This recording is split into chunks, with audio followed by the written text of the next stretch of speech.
नमस्कार, मी पोलीस निरीक्षक नीरज उबाळे. 24 जून 2025 रोजी अकलूज पोलीस ठाणे या ठिकाणी पोलीस ठाणे प्रभारी अधिकारी म्हणून हजर झालेला आहे.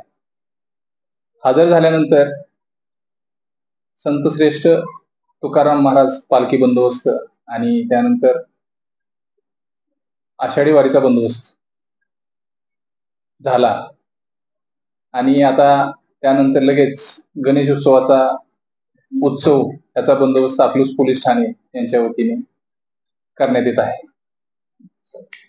मी हजर झाल्यापासून अवैध दारूच्या 28 रेड केलेल्या आहेत. त्याप्रमाणे पोलीस ठाणे हद्दीमध्ये अवैध व्यवसाय करणाऱ्या जे गुन्हेगार आहेत, दारूचा व्यवसाय करणारे जे गुन्हेगार आहेत, त्यांच्यावरती 24-93 प्रमाणे प्रस्ताव पाठवण्यात आले आहेत. सदरचे प्रस्ताव हे माननीय SDM अकलूज विभाग यांच्याकडे प्रलंबित आहे.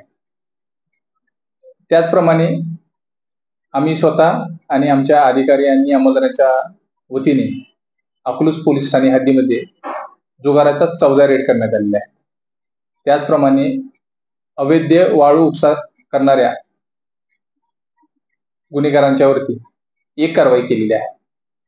त्याचप्रमाणे अकलूज पोलीस ठाणे हद्दीमध्ये ज्यांचं गुन्हेगारी रेकॉर्ड आहे अशा आरोपींच्या टोळी विरुद्ध आणि अशा आरोपी विरुद्ध तडीपारीचे प्रस्ताव सादर करण्यात आलेले आहेत. तसेच त्या गणपती उत्सवाच्या दरम्यान जे अँटी सोशल एलिमेंट्स आहेत, जे समाजामध्ये अशांतता पसरवण्याची शक्यता आहे, अशा लोकांच्या वरती अकलूज पोलीस ठाणे बारकाईने लक्ष ठेवून आहे आणि अशा लोकांच्या वरती योग्य ती प्रतिबंधात्मक कारवाई करत आहोत.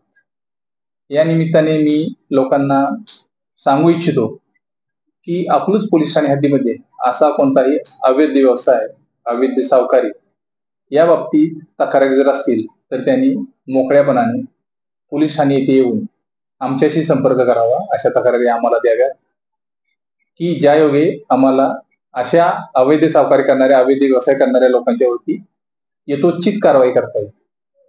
सदरची कारवाई माननीय पोलीस अधीक्षक सोलापूर ग्रामीण माननीय श्री अतुल चंद्र कुलकर्णी सर, माननीय अप्पर पोलीस अधीक्षक प्रीतम यावलकर सर आणि अकलूज उपविभागाचे पोलीस उपविभागीय अधिकारी माननीय संतोष वाळके सर यांच्या मार्गदर्शनाखाली करत आहोत.